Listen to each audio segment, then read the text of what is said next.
A lot of strange things happening with fires all across the world, particularly in Canada. There's been a lot of fires in BC, Alberta, Nova Scotia, Quebec, and more recently now, this fire in Maui, where a lot of people are questioning this fire, how it started, how come a lot of expensive homes and properties were saved and the poor areas were burnt down. I'm just going to take a look at the history of Maui, how it became a part of the United States. Maybe we can shed some light on what's happening. Today we're going to discuss what really happened in Maui. Several wildfires have devastated West Maui in the town of Lahaina, with the death tolls continuously rising, almost at 100 people, along with the number of missing people. This wildfire goes down as the worst fire in U.S. history. Lahaina once was the capital of the Kingdom of Hawaii, but in 1998, the U.S. annexed the Hawaiian Islands. The capital was eventually moved to Honolulu.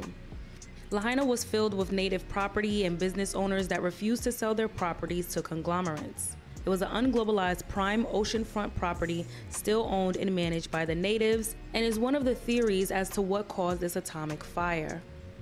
One reoccurring question is, how did this happen? And there are two theories online. One is environmental. News reports are saying that the combination of major hurricane 200 miles of the southern shore of Maui combined with the northern pressure created a massive dryness of winds and sparked fires. But there's another theory which suggests that the destruction was orchestrated by the federal government to seize property using DEW, direct energy weapon. Direct energy weapons use concentrated electromagnetic energy to combat enemy forces and assets. These weapons include high-energy lasers and other high-power electromagnets, such as millimeter wave and high-power microwave weapons. Type of weaponry? The U.S. Navy uses DEWs for power projection and integrated defense missions. Now, ironically, there is a U.S. Navy port just 7 miles from downtown Honolulu. But this is all Joe just Biden a theory. Just announced that the federal government will provide aid to those that lost their homes. That means homeowners who lost their houses and properties can now loan money from the federal government at a low interest rate. Your super valuable property that is skyrocketing in value, you can now get a new mortgage courtesy of Uncle Sam. Aid should not consist of quote-unquote low-interest loans. I mean, literally the whole entire town was burnt down. There are no jobs. There is no income. People are literally just trying to find power and food and find their family and friends. Local residents have taken to social media to say that realtors and investors are harassing them, calling their families and offering to buy their land. A Hawaiian activist tweeted, "If you are from Lahaina and are receiving phone calls from realtors asking to purchase your property following the fire, please record their name, company, and home address for us to post." Frustrated with investors and realtors calling the families who lost their home, offering to buy their land. How dare you do that to our community right now? So apparently this is one of the reasons that a lot of people are questioning, because now that all these homes are burnt down, people are trying to come in and buy the property up for basically pennies on the dollar, because a lot of these people probably won't be able to afford to build a new home. The government, I guess, apparently is offering them a mortgage to rebuild. Basically, they're just getting into debt to the government where they can eventually take your property if you don't pay back the loan. So seems kind of fucked up. I don't think people understand how much property Oprah actually owns on the island of Maui. You look up pictures of the house and this is what you see. You see her house, a mansion with her guest house is also a mansion. But this doesn't tell the full story. Zoomed out on Google Earth, she has this exact division of property, almost 1,000 acres that she owns solely. One person owns this much property on someone else's sacred land. Nobody needs that. Her property has its own private road that only a few people can use. So when you go and you look at pictures of Oprah's house on Maui and you only see stuff like this, just know that's not her property. She owns 1,000 times more than what you're seeing. She bought all that property somehow for $6.6 million. If you go and you estimate the value of all that acreage now in Maui, it's over $300 million. So basically, she could sell a third of that land back to the people of Maui at full market price, which is still evil, and use that $100 million to give it back to the people of Maui. No one person needs that much property of any island. It's ridiculous. Okay, so I'm just going to take a look at the history brief history of how Hawaii became a part of the United States. Those mountains got taller and taller, and soon a chain of islands was born. And then, around 2,000 years ago, a group of people arrived to these islands in canoes. Those communities eventually unified into one kingdom, the Kingdom of Hawaii. A sovereign nation in the middle of the Pacific Ocean. Hawaii became a language, a culture, a national identity. But that sovereignty, that culture, that identity was soon stolen. Captured by a new, bigger country an ocean away. This is the story of these islands.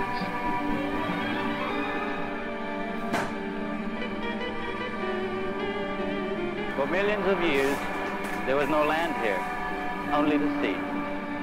Hawaii's half-century-old request for statehood is granted. The Kingdom of Hawaii remained a fairly remote, statehood? disconnected country for many years. So they're saying until they these guys requested to be a arrived. part of the United States? During the 17 and I don't think 1800s, so. many people from Europe and the United States came to visit Hawaii, mainly on expeditions of exploring the ocean. But the ones that stayed were mainly Americans, who arrived to these islands wanting to talk about Jesus. For the most part, the Kingdom of Hawaii welcomed these visitors. One British explorer even gifted the Hawaiian king a British flag, and Hawaii eventually adopted the British flag into their own flag. There was general friendship and good relations here. The American missionaries who had settled on the island eventually had kids and grandkids. And soon, these missionaries and their descendants weren't just interested in talking about Jesus.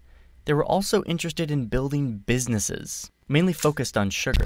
By far the most valuable single product Hawaii can offer in that trade is sugar. With this increased economic Sugarcane. interest, these Americans who had originally come to be missionaries were now much more into sugar. And they did what people of European descent have been doing for many centuries, looking at a culture and government that is Exploit different it. than theirs and saying, we think we could do this better. Let us take it from here. And so during the 1800s, these Americans slowly chipped away at the Hawaiian government structure. They were still newcomers in this ancient island nation. They didn't have much power, but that changed quickly. The Pacific always comes rolling in, mile upon mile of dazzling white beaches. By the end of the 1800s, these Jesus Sugar Americans had amassed a huge amount of Hawaii's wealth. And those original missionaries who had come to the island to convert people to their religion years earlier now had grandkids that looked like this. A full-on armed militia of white Hawaiian citizens, descendants of the missionaries, who were eager to get the government out of the way so that they could run the country themselves and help make it more favorable for their sugar businesses. Now remember, these guys were born in Hawaii. They considered themselves Hawaiians. But even still, their loyalty still lie with the country of their ancestors. They were effectively Americans still. By 1893, this local white militia and their political allies were ready for a full-on takeover of the government, which at the time was headed by this woman, Queen Liliuokalani. The sugar missionaries were still a minority, and a full-on overthrow of the government would have been hard by themselves. But luckily for them, they had help. The American ambassador of Hawaii at the time helped coordinate the arrival of an American military ship and troops to show up on the shores of the island of Oahu into the Wow. capital city of Honolulu. Up until this point, the conflict in Hawaii was technically internal, meaning it was between the locals and the white missionaries who were technically locals because they were born there. But the moment the US arrived to Honolulu to provide military backup for a government overthrow, it became a full-on military coup sponsored by a foreign power, a cardinal sin in international relations. But even still, the government backed the overthrow. The Queen was forced to give up her power, and they put this guy as the leader of the new Republic of Hawaii. His name was Sanford Dole. His family was huge in the sugar business. There's a new taste in Dole. pineapple from We all Dole. know And now that he was label. the leader of the country of Hawaii. The locals fought this, but peacefully. They protested. Nearly every adult on the islands signed a petition condemning the takeover. Back in Washington, D.C., a debate began as to what to do with Hawaii now that a bunch of pro-American missionaries turned sugar warriors had grabbed power. Dole himself traveled to D.C. to lobby for the U.S. to take over Hawaii for themselves. But so did a group of local Hawaiians to oppose the American encroachment. The queen who was overthrown wrote a letter demanding to be reinstated as the legitimate leader of the Kingdom of Hawaii. The United States was split on what to do until 1898, when the new president surrounded himself with leaders who kind of loved war and American expansion. And this is what sealed the fate of Hawaii. All of these displays of vehement, peaceful protests by the Hawaiian people were trampled on by a superpower who had bigger guns and an insatiable desire for control. So one summer day in 1898, the U.S. showed up, and the flag of the Kingdom of Hawaii was taken down, and the U.S. flag was raised. Hawaii was now officially a possession of the United States of America. With the help of these sugar-loving missionaries, these islands had been plucked from their people and put in the hands of a growing superpower. But stealing land is one thing. The real theft is what happened next. At this point, Hawaii was just a U.S. territory, not a state. But even still, the U.S. began a deep, widespread destruction of Hawaiian way of life. The Hawaiian language was banned in schools, and government and businesses were by law required to be conducted in English. The U.S. began developing land, often on sacred sites, and the history itself was censored, to make it seem as if the Hawaiian people welcomed the U.S. without a fight. Much of the real history became inaccessible because it was only documented in the Hawaiian language, which was beginning to die. And then, in 1959, Hawaii became the 50th state of the Union, and quickly became the place we know today.